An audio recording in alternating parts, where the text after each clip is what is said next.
Hi friends, എല്ലാവർക്കും നിഷ്ഠ PSCയിലേക്ക് സ്വാഗതം. അപ്പം ഇന്നത്തെ വീഡിയോയിൽ നമ്മൾ ഡിസ്കസ് ചെയ്യാൻ വേണ്ടിയിട്ട് പോകുന്നത് +1 ജോഗ്രഫിയിലെ 8ാമത്തെ ചാപ്റ്റർ ആയിട്ടുള്ള അന്തരീക്ഷം, ഘടകങ്ങളും ഘടനയും എന്ന് പറയുന്ന ചാപ്റ്റർ. വളരെ ഇമ്പോർട്ടന്റ് ആയിട്ടുള്ള ഒരു ചാപ്റ്ററാണ് ഇത്. കഴിഞ്ഞ പല എക്സാംസിലും PSC പണ്ട് മുതലേ ചോദിക്കുന്ന ഒരു ഭാഗമാണ് അന്തരീക്ഷവും അന്തരീക്ഷത്തിന്റെ ലെയറുകളെ കുറിച്ചിട്ടുള്ളത്. കഴിഞ്ഞ LDCയിലും നമ്മളത് കണ്ടതാണ്. ഇനി വരുന്ന LGSലും അതേപോലെ സെക്രട്ടേറിയറ്റ് അങ്ങനെ ഒത്തിരി എക്സാംസ് ഇനി മുന്നോട്ട് വരുന്നുണ്ട്. അതിലൊക്കെ തന്നെ നമുക്ക് പ്രതീക്ഷിക്കാവുന്ന ഒരു ഭാഗം കൂടിയാണ് ഇത്. ഓക്കെ, അപ്പം SCRT ഒരു ബേസ് ലെവലിലാണ് കാര്യങ്ങൾ പറഞ്ഞെങ്കിൽ NCERT കുറച്ചും കൂടി ഒരു ഡീപ്പർ ലെവലിലേക്ക് കാര്യങ്ങൾ പോയിട്ടുണ്ട്. അത് കൂടാതെ നമ്മൾ കുറച്ചും കൂടി അഡീഷണൽ പോയിന്റ്സ് കൂടി ഈ ഒരു വീഡിയോയിൽ ആഡ് ചെയ്യുന്നുണ്ടാവും. സോ ഈ ഒരു വീഡിയോ കണ്ട് കഴിഞ്ഞിട്ടുണ്ടെങ്കിൽ നിങ്ങൾക്ക് അന്തരീക്ഷവുമായിട്ട് ബന്ധപ്പെട്ട് ഇനി ഒരു വീഡിയോ കാണേണ്ട ആവശ്യം വരില്ല. ഓക്കെ, അപ്പൊ നമുക്ക് വീഡിയോയിലേക്ക് കടക്കാം. നമ്മൾ എപ്പോഴും കേൾക്കുന്ന ഒരു വാക്കാണ് അല്ലെ അന്തരീക്ഷം എന്ന് പറയുന്നത്. അപ്പം എന്താണ് അന്തരീക്ഷം എന്ന് പറഞ്ഞിട്ടുണ്ടെങ്കിൽ പലതരത്തിലുള്ള വാതകങ്ങളൊക്കെ ചേർന്നിട്ടുള്ള ഒരു മിശ്രിതത്തിന് നമുക്ക് എന്ത് പറയാം, അന്തരീക്ഷം എന്ന് പറയാം. ഈ ഒരു അന്തരീക്ഷം ഒരു ചെറിയ പോർഷനിൽ മാത്രമായിട്ട് ഒതുങ്ങി നിൽക്കുന്ന ഒന്നാണോ? അല്ല, അതിപ്പോ സമുദ്രം മുതൽ ബഹിരാകാശം വരെ വ്യാപിച്ചു കിടക്കുന്ന ഒന്നാണ് എന്ത് പറയുന്നത്, അന്തരീക്ഷം എന്ന് പറയുന്നത്. ഓക്കെ, ആൻഡ് നമ്മുടെ ഭൂമിയെ ചുറ്റി അത് കാണപ്പെടുന്നുണ്ട്. ഓക്കെ, അതേപോലെ തന്നെ നമുക്ക് ആവശ്യമായിട്ടുള്ള നമ്മുടെ ജീവൻ നിലനിർത്താൻ ആവശ്യമായിട്ടുള്ള ഓക്സിജനും സസ്യങ്ങൾക്ക് ആവശ്യമായിട്ടുള്ള കാർബൺ ഡൈ ഓക്സൈഡും അങ്ങനെയുള്ള എല്ലാ കാര്യങ്ങളും ആവശ്യമായിട്ടുള്ള അളവിൽ അടങ്ങിയിരിക്കുന്നത് അന്തരീക്ഷത്തിലാണ്. അതുകൊണ്ട് തന്നെ അന്തരീക്ഷം എന്ന് പറയുന്നത് നമ്മുടെ നിലനിൽപ്പിന് ഏറ്റവും അത്യന്താപേക്ഷിതമായിട്ടുള്ള ഒരു ഘടകമാണ്. അന്തരീക്ഷത്തിൽ എന്തൊക്കെയാണ് അടങ്ങിയിരിക്കുന്നത് എന്നുള്ള കാര്യം നമുക്ക് നോക്കാം. വിവിധ തരത്തിലുള്ള വാതകങ്ങൾ, ജലബാഷ്പങ്ങൾ, പൊടിപടലങ്ങൾ എന്നിവ അടങ്ങിയിട്ടുള്ളതാണ് അറ്റ്മോസ്ഫിയർ എന്ന് പറയുന്നത്. ഓക്കെ, എന്താണ് വാതകങ്ങളും ജലബാഷ്പവും പൊടിപടലങ്ങളും അടങ്ങിയിട്ടുള്ള ഒന്നാണ് അന്തരീക്ഷം. ആൻഡ് ഈ അന്തരീക്ഷത്തിൽ ഉയരം കൂടുന്നതിനനുസരിച്ചിട്ട് അവിടെ നമ്മുടെ എസെൻഷ്യൽ ആയിട്ടുള്ള വാതകങ്ങളുടെ അളവ് കുറഞ്ഞു വരികയാണ് ചെയ്യുന്നത്. അതായത് ഓക്സിജൻ, നൈട്രജൻ പോലെയുള്ള വാതകങ്ങളൊക്കെ മുകളിലേക്ക് പോകും തോറും അതിന്റെ അളവ് കുറഞ്ഞു വരുന്നു. ഉയരം കൂടുന്നതിനനുസരിച്ച് ഓക്സിജന്റെ അളവ് കുറയുകയും 120 കിലോമീറ്റർ എത്തുമ്പോഴേക്കും വളരെ നിസ്സാരമായിട്ടുള്ള അളവിലേക്ക് ഇത് മാറുകയും ചെയ്യുന്നു. 90 കിലോമീറ്റർ ഉയരത്തിൽ വരെ മാത്രമേ അന്തരീക്ഷത്തിൽ കാർബൺ ഡൈ ഓക്സൈഡിന്റെയും ജലബാഷ്പത്തിന്റെയും സാന്നിധ്യം ഉണ്ടാവുകയുള്ളൂ. ഒക്കെ ഒരു ഓർത്തിരിക്കുക, ഈ ഒരു കിലോമീറ്റേഴ്സ് 120 കിലോമീറ്റർ വരെയാണ് ഓക്സിജന്റെ ഒരു സാന്നിധ്യം ഉണ്ടാകുന്നത്. 90 കിലോമീറ്റർ വരെ മാത്രമേ ഉള്ളൂ അന്തരീക്ഷത്തിൽ കാർബൺ ഡൈ ഓക്സൈഡും അതുപോലെ തന്നെ ജലബാഷ്പത്തിന്റെ എല്ലാം തന്നെ സാന്നിധ്യം ഉണ്ടാവുന്നുള്ളൂ. ഓക്കെ, ആൻഡ് ഈ ഒരു പെട്ടി എന്നത് വളരെ ഇമ്പോർട്ടൻ്റ് ആണ്. SCRT-ലും NCERT-ലും ഒരുപോലെ കൊടുത്തിട്ടുള്ളതാണിത്. ഇത് പഠിച്ചു വെക്കണം. നമ്മളുടെ അന്തരീക്ഷത്തിൽ ഏറ്റവും കൂടുതൽ അടങ്ങിയിരിക്കുന്നത് ഏതാണ്? അത് നൈട്രജൻ ആണ് അടങ്ങിയിരിക്കുന്നത്. 78.08% ആണ് നൈട്രജന്റെ അളവ് എന്ന് പറയുന്നത്. അതുപോലെ ഓക്സിജൻ ആണെങ്കിൽ 20.95, അപ്രോക്സിമേറ്റ്ലി 21% ഉണ്ട്. ഓക്സിജന്റെ ശേഷം വരുന്നത് ആർഗൺ ആണ്. ആർഗൺ 0.93, കാർബൺ ഡൈ ഓക്സൈഡ് എത്രയാണ്, 0.036 ഒക്കെയാണ് വരുന്നത്. ഓക്കെ, ഇത്രയും കാര്യങ്ങളാണെങ്കിൽ ഫസ്റ്റത്തെ ഒരു 4 ആളുടെയെങ്കിലും അളവുകളും വ്യാപ്തവും എത്രയാണ് എന്നുള്ള കാര്യം കൂടി ഒന്ന് ഓർത്തിരിക്കണം. ഇനി നമ്മൾക്ക് അന്തരീക്ഷത്തിലെ ഓരോ ഘടകങ്ങൾ ആയിട്ട് വെച്ചിട്ട് നോക്കാം. വാതകങ്ങൾ എന്തൊക്കെയാണ്? അന്തരീക്ഷത്തിൽ അടങ്ങിയിരിക്കുന്ന വാതകങ്ങളുടെ 99% നൈട്രജനും ഓക്സിജനുമാണ്. ഓക്കെ, ഇമ്പോർട്ടൻ്റ് ആണ്. അന്തരീക്ഷത്തിൽ ഏറ്റവും കൂടുതൽ 99% അടങ്ങിയിരിക്കുന്നത് നൈട്രജനും ഓക്സിജനുമാണ്. ആൻഡ് ബാക്കിയുള്ള എല്ലാ വാതകങ്ങളും കൂടി കൂട്ടിയിട്ടുണ്ടെങ്കിൽ, അതായത് നമ്മുടെ argon, carbon dioxide, neon, helium, krypton, xenon, hydrogen എല്ലാം കൂടി കൂട്ടിയിട്ടുണ്ടെങ്കിൽ അത് ഏകദേശം ഒരു 1% മാത്രമേ ഉള്ളൂ നമ്മളുടെ അന്തരീക്ഷത്തിൽ ഉണ്ടാവുന്നത്. ഓക്കെ, അപ്പം 99% നൈട്രജനും ഓക്സിജനും 1% മാത്രമാണ് ബാക്കിയുള്ള വാതകങ്ങൾ ഉള്ളത്. ഭൂമിയുടെ കാലാവസ്ഥയെ സ്വാധീനിക്കുന്ന പ്രധാന വാതകം ആണ് കാർബൺ ഡൈ ഓക്സൈഡ്. ഓക്കെ, ഇതിൽ നമ്മൾ SCRT, NCERT ഒക്കെ വായിക്കുന്ന സമയത്ത് ഓരോ സ്റ്റേറ്റ്മെന്റ് ആയിട്ട് വേണം ഓരോ സെന്റൻസിനെ കാണാൻ വേണ്ടി. കാരണം അതിൽ നിന്ന് ഏതെങ്കിലും ഒരു സ്റ്റേറ്റ്മെന്റ് എടുത്തിട്ടൊക്കെയാണ് PSC ക്വസ്റ്റ്യൻ ആയിട്ട് ഇടുന്നത്. അപ്പം ഇതെന്താണ്? ഭൂമിയിലെ കാലാവസ്ഥയെ സ്വാധീനിക്കുന്ന പ്രധാന വാതകമാണ് കാർബൺ ഡൈ ഓക്സൈഡ് എന്ന് പറഞ്ഞു. ഈ വാതകം സൗരവികിരണത്തിന് സുതാര്യവും എന്നാൽ ഭൗമവികിരണത്തിന് അധാര്യവുമാണ്. ഇമ്പോർട്ടൻ്റ് ആയിട്ടുള്ള പോയിന്റ് ആണ്. സൗരവികിരണത്തിന് എന്താണ്? ഇത് സുതാര്യമാണ്. എന്നാൽ ഭൗമവികിരണത്തിനാണെങ്കിൽ ഇത് അധാര്യമാണ്. ഈ സൗരവികിരണം എന്ന് പറയുന്നത് വളരെ ഹ്രസ്വതരംഗങ്ങളാണ്. ഓക്കെ, ഹ്രസ്വതരംഗങ്ങളായിട്ട് ഭൂമിയിലേക്ക് പതിക്കുന്നതാണ് സൗരവികിരണങ്ങൾ എന്ന് പറയുന്നത്. പക്ഷെ ഭൗമകിരണങ്ങളാണെങ്കിൽ അത് ദീർഘതരംഗങ്ങളായിട്ടാണ് ഉണ്ടാവുന്നത്. ഓക്കെ, ഭൗമവികിരണങ്ങൾ ദീർഘതരംഗങ്ങളാണ്, സൗരവികിരണങ്ങൾ ഹ്രസ്വതരംഗങ്ങളാണ്. അതിനെക്കുറിച്ചിട്ട് വേറൊരു ചാപ്റ്റർ ഉണ്ട്, അതിൽ പറയുന്ന സമയത്ത് നമുക്ക് അത് വിശദമായിട്ട് ഡിസ്കസ് ചെയ്യാം. ഭൗമവികിരണത്തിൽ കുറച്ചു ഭാഗം അന്തരീക്ഷത്തിലെ കാർബൺ ഡൈ ഓക്സൈഡ് ആഗിരണം ചെയ്യുകയും ഭൗമോപരിതലത്തിലേക്ക് പ്രതിഫലിപ്പിക്കുകയും ചെയ്യുന്നു. ഇതാണ് ഹരിതഗ്രഹ പ്രഭാവത്തിന് കാരണമാകുന്നത്. ഓക്കെ, എന്താണ്? ഭൗമവികിരണത്തിന്റെ കുറച്ചു ഭാഗം അന്തരീക്ഷത്തിലെ കാർബൺ ഡൈ ഓക്സൈഡ് ആഗിരണം ചെയ്യുന്നു. ആൻഡ് ഇത് ഭൗമോപരിതലത്തിന് കുറച്ച് കൂടുതലായിട്ട് ചൂട് പിടിപ്പിക്കുകയൊക്കെ ചെയ്യുന്നു. ആൻഡ് ഹരിതഗ്രഹ പ്രഭാവത്തിനെ കുറിച്ചിട്ട് നമ്മൾ ഡീറ്റെയിൽ ആയിട്ട് ഈ ഒരു വീഡിയോന്റെ ലാസ്റ്റിലേക്കൊക്കെ പറയുന്നുണ്ട്. ഓക്കെ, അപ്പോൾ അവസാനം വരെ കാണാൻ വേണ്ടിയിട്ട് ശ്രമിക്കാം. ഇനി കാർബൺ ഡൈ ഓക്സൈഡ് ഒഴികെ മിക്ക വാതകങ്ങളുടെയും അളവ് അന്തരീക്ഷത്തിൽ സ്ഥായിയായിട്ടാണ് നിലനിൽക്കുന്നത്. അപ്പം കാർബൺ ഡൈ ഓക്സൈഡിന്റെ അളവ് എന്താണ്, എപ്പോഴും ഫ്ലക്ച്വേറ്റിംഗ് ആയിട്ടുള്ളതാണ്. അന്തരീക്ഷത്തിൽ കാർബൺ ഡൈ ഓക്സൈഡിന്റെ വർധനവ് കൂടുതൽ ഭൗമവികിരണം ആഗിരണം ചെയ്യുന്നതിനും തന്മൂലം വർദ്ധിച്ച ഹരിതഗ്രഹ പ്രഭാവത്തിനും കാരണമാകുന്നു. അന്തരീക്ഷ താപനില വർദ്ധിക്കുന്നതിന് കാരണമാകുന്നതും കാർബൺ ഡൈ ഓക്സൈഡിന്റെ അളവ് കൂടുന്നതാണ്. ഓക്കെ, ഹരിതഗ്രഹ പ്രഭാവം ഉണ്ടാകുന്ന എപ്പോഴാണ്, കാർബൺ ഡൈ ഓക്സൈഡിന്റെ അളവ് കൂടുമ്പോഴാണ് ഹരിതഗ്രഹ പ്രഭാവം ഉണ്ടാകുന്നത്. ഇതിന്റെ ഫലമായിട്ട് എന്തുണ്ടാവുന്നു, അന്തരീക്ഷത്തിലെ താപനില വർദ്ധിക്കുന്നു. ഇനി അന്തരീക്ഷത്തിലെ മറ്റൊരു പ്രധാനപ്പെട്ടിട്ടുള്ള ഘടകമാണ് ഓസോൺ. ഓക്കെ, ഓസോൺ എവിടെയാണുള്ളത്, ഭൗമോപരിതലത്തിൽ നിന്നും 10 കിലോമീറ്റർ മുതൽ 50 കിലോമീറ്റർ വരെ ഉയരത്തിലുള്ള ഭാഗത്തിലാണ് ഈ ഒരു വാതകം കണ്ടുവരുന്നത്. നമ്മൾ സ്ട്രാറ്റോസ്ഫിയർ ഒക്കെ പഠിക്കുന്ന സമയത്ത് നമ്മൾ പഠിക്കുന്നതാണ്. 50 കിലോമീറ്റർ വരെയാണ് എന്തുള്ളത്, സ്ട്രാറ്റോസ്ഫിയർ ഒക്കെ കാണപ്പെടുന്നത്. അതിന്റെ ഉള്ളിലാണല്ലോ, സ്ട്രാറ്റോസ്ഫിയറിന്റെ ഭാഗമായിട്ടാണ് ഓസോൺ പാളിയെല്ലാം വരുന്നത്. അപ്പം ഓസോൺ പാളി 10 കിലോമീറ്റർ ടു 50 കിലോമീറ്ററിനിടയിൽ ായിട്ടാണ് വരുന്നത്. സൂര്യനിൽ നിന്നും പ്രസരിക്കുന്ന മാരകമായിട്ടുള്ള അൾട്രാവയലറ്റ് രശ്മികളെ ആഗിരണം ചെയ്ത് ഭൂമിയുടെ ഒരു രക്ഷാ കവചമായിട്ട് വർത്തിക്കുന്ന അന്തരീക്ഷ പാളിയാണ് എന്ത് പറഞ്ഞ സ്ട്രാറ്റോസ്ഫിയർ എന്ന് പറഞ്ഞത്. അതിൽ തന്നെ ഓസോൺ. അടുത്ത ഘടകമായിരുന്നു ജലബാഷ്പം എന്ന് പറയുന്നത്. തുടർച്ചയായ മാറ്റത്തിന് വിധേയമായി കൊണ്ടിരിക്കുന്ന അന്തരീക്ഷത്തിന്റെ ഘടകം. ഓക്കെ, ആ ഒരു സ്റ്റേറ്റ്മെന്റ് പോലെ തന്നെ പഠിച്ചിരിക്കുക. തുടർച്ചയായിട്ട് മാറ്റത്തിന് വിധേയമാകുന്ന അന്തരീക്ഷത്തിലെ ഘടകം ചോദിച്ചിട്ടുണ്ടെങ്കിൽ ഏതാണ്, അത് ജലബാഷ്പമാണ്. ഇവിടെ ഉയരം കൂടുന്നതിനനുസരിച്ച് ഇതിന്റെ അളവ് കുറഞ്ഞു വരികയാണ് ചെയ്യുക. ഓക്കെ, ജലബാഷ്പത്തിന്റെ അളവ് ഉയരം കൂടുന്നതിനനുസരിച്ചിട്ട് കുറഞ്ഞു വരുന്നു. ഉഷ്ണമേഖലാ പ്രദേശത്ത് വായുവിൽ ഏകദേശം 4% ജലബാഷ്പമാണ് അടങ്ങിയിട്ടുള്ളതെങ്കിൽ വരണ്ടതും തണുത്തതുമായിട്ടുള്ള മരുഭൂമികളിൽ, തണുത്ത പ്രദേശങ്ങളിലും വായുവിൽ ജലബാഷ്പത്തിന്റെ അളവ് 1% കുറവായിരിക്കും. ഓക്കെ, അപ്പം എന്താണ്, ഉഷ്ണമേഖലാ പ്രദേശത്ത് അവിടെ എന്തായിരിക്കും, ഉഷ്ണം ഇപ്പോൾ ജസ്റ്റ് ഒന്ന് ഓർത്തിരിക്കുക, നമ്മൾ ഭയങ്കര വേർപ്പും കുറച്ച് ഹ്യൂമിഡിറ്റിയും ഒക്കെ ഉണ്ടാകുന്ന സമയത്ത് അവിടെ എന്തായിരിക്കും, അവിടെ ജലബാഷ്പങ്ങളും കാര്യങ്ങളൊക്കെ കൂടുതലായിരിക്കും. പക്ഷെ വരണ്ട ഒരു സ്ഥലത്തേക്ക് പോയിട്ടുണ്ടെങ്കിൽ എന്താണ്, അവിടെ ജലമില്ലല്ലോ. അപ്പോൾ അവിടെ ജലബാഷ്പത്തിന്റെ അളവ് 1% മാത്രം കുറവാണ് ഉണ്ടാവുന്നത്. ഭൂമധ്യരേഖാ പ്രദേശത്ത് നിന്നും ധ്രുവങ്ങളിലേക്ക് പോകും തോറും അന്തരീക്ഷത്തിലെ ജലബാഷ്പത്തിന്റെ അളവ് കുറഞ്ഞു വരുന്നു. ഓക്കെ, അപ്പോൾ ഭൂമധ്യരേഖയിൽ നിന്ന് മുകളിലോട്ട് ധ്രുവങ്ങളിലേക്ക് പോകും തോറും എന്താണ്, അവിടെ ജലബാഷ്പത്തിന്റെ അളവ് കുറഞ്ഞു വരികയാണ് ചെയ്യുന്നത്. സൂര്യനിൽ നിന്നുള്ള വികിരണത്തെ ആഗിരണം ചെയ്യുന്നതോടൊപ്പം ഭൗമവികിരണത്തെ തടഞ്ഞു നിർത്തി ഭൗമോപരിതലത്തിൽ കൂടുതൽ ചൂടോ തണുപ്പോ ഇല്ലാതെ ഒരു പുതപ്പ് പോലെ നിലനിർത്തുന്ന അന്തരീക്ഷ ഘടകം ആണ് ജലബാഷ്പം. ഓക്കെ, ജലബാഷ്പത്തിന്റെ ഒരു ഡെഫിനിഷൻ പോലെയാണ് ഇവിടെ പറയുന്നത്. സൂര്യനിൽ നിന്നുള്ള വികിരണത്തിനെ ആഗിരണം ചെയ്യുന്നതിനോടൊപ്പം തന്നെ ഭൗമവികിരണത്തെ തടഞ്ഞു നിർത്തിയിട്ട് ഉപരിതലം അധികം ചൂടാകാതെയും തണുപ്പാകാതെയും ഒക്കെ സൂക്ഷിക്കാൻ ഒരു പുതപ്പ് പോലെയാണ് എന്തുള്ളത്, ജലബാഷ്പം വർത്തിക്കുന്നത്. അടുത്തൊരു ഘടകമായിരുന്നു പൊടിപടലങ്ങൾ എന്ന് പറയുന്നത്. അല്ലെ, പൊടിപടലങ്ങളിൽ എന്തൊക്കെയാണ് ഇൻക്ലൂഡ് ചെയ്തിട്ടുള്ളത് എന്നുള്ളത് ഓർത്തിരിക്കണം.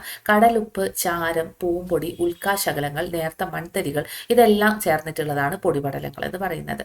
ഓക്കെ, കടലുപ്പ്, ചാരം, പൂമ്പൊടി, ഉൽക്കാശകലങ്ങൾ, നേർത്ത മൺതരികൾ, ഇതെല്ലാം ഉൾക്കൊള്ളുന്നതാണ് പൊടിപടലങ്ങൾ. ഭൗമോപരിതലത്തിനോട് അടുത്തുള്ള ഭാഗത്തിലാണ് ഏറ്റവും കൂടുതൽ പൊടിപടലങ്ങൾ കാണപ്പെടുന്നത്. ഓക്കെ, ഭൗമോപരിതലത്തിനോട് നമുക്ക് ഓർത്താൽ തന്നെ കിട്ടുമല്ലോ, കുറേ ദൂരത്തിൽ ആകാശത്തിലേക്കുള്ളതിനെക്കാളും ഭൂമിയോട് ഏറ്റവും തൊട്ടടുത്ത ഭാഗങ്ങളിലായിരിക്കും എന്തുണ്ടാവുന്നത്, പൊടിപടലങ്ങൾ കൂടുതലായിട്ട് കാണുന്നത്. താപ സംവഹന പ്രക്രിയയിലൂടെ ഈ ധൂളീകണങ്ങൾ ഉയരത്തിലെത്തുന്നു. ഉപോഷ്ണ മേഖലാ പ്രദേശത്തിലും മിതോഷ്ണ മേഖലാ പ്രദേശത്തിലും വീശുന്ന വരണ്ട കാറ്റ് മൂലം ഈ പ്രദേശത്തിലെ അന്തരീക്ഷത്തിൽ ഭൂമധ്യരേഖാ പ്രദേശത്തെ അപേക്ഷിച്ച് പൊടിപടലങ്ങൾ കൂടുതലായിട്ട് കാണുന്നു. ഓക്കെ, അപ്പോൾ പൊടിപടലങ്ങൾ കൂടുതലായിട്ട് കാണുന്നത് ഭൗമോപരിതലത്തിനോട് അടുത്തുള്ള ഭാഗങ്ങളിലാണ്. അവിടെ തന്നെ ഉപോഷ്ണ മേഖലാ പ്രദേശങ്ങളിലും മിതോഷ്ണ മേഖലാ പ്രദേശങ്ങളിലും വരണ്ട കാറ്റടിക്കുന്നതുകൊണ്ട് അവിടെ പൊടിപടലങ്ങളും കൂടുതലായിരിക്കും. അന്തരീക്ഷത്തിൽ ഘനീകരണ മർമ്മങ്ങളായി വർത്തിക്കുന്ന പൊടിപടലങ്ങളെ ചുറ്റി നീരാവി ഘനീഭവിച്ചാണ് എന്ത് രൂപം കൊള്ളുന്നത്, മേഘങ്ങൾ രൂപം കൊള്ളുന്നത്. ഓക്കെ, അപ്പോൾ മേഘങ്ങൾ എങ്ങനെയാണ് രൂപം കൊള്ളുന്നത്, ഹൈഡ്രോസ്കോപ്പിക് ന്യൂക്ലിയ അല്ലെങ്കിൽ അന്തരീക്ഷത്തിലെ ഘനീകരണ മർമ്മങ്ങളുമായി അഴറ്റി വർത്തിക്കുന്ന പൊടിപടലങ്ങൾക്ക് ചുറ്റും നീരാവി ഘനീഭവിച്ചിട്ടാണ് എന്ത് വരുന്നത്, മേഘങ്ങളെല്ലാം രൂപം കൊള്ളുന്നത്. ഇനി നമുക്ക് അറ്റ്മോസ്ഫിയറിന്റെ സ്ട്രക്ചറിനെ കുറിച്ചിട്ട് ഒന്ന് നോക്കണം. ഓക്കെ, അറ്റ്മോസ്ഫിയറിന്റെ സ്ട്രക്ചറിനെ കുറിച്ച് നോക്കുകയാണെങ്കിൽ അന്തരീക്ഷത്തിന് നമ്മൾ പല രീതിയിൽ തരംതിരിക്കാറുണ്ട്. ഓക്കെ, ഒരു രീതി എന്ന് പറയുന്നത് അത് സ്വഭാവത്തിന്റെ അടിസ്ഥാനത്തിലാണ്. ഓക്കെ, സ്വഭാവത്തിന്റെ അടിസ്ഥാനത്തിലാണെങ്കിൽ അതിൽ നമുക്ക് രണ്ടായിട്ട് ഡിവൈഡ് ചെയ്യാൻ വേണ്ടിയിട്ട് പറ്റും. ഫസ്റ്റ് ആണ് ഹോമോസ്ഫിയർ. ഓക്കെ, ഹോമോസ്ഫിയർ എന്നും അതുപോലെ തന്നെ ഹെട്രോസ്ഫിയർ.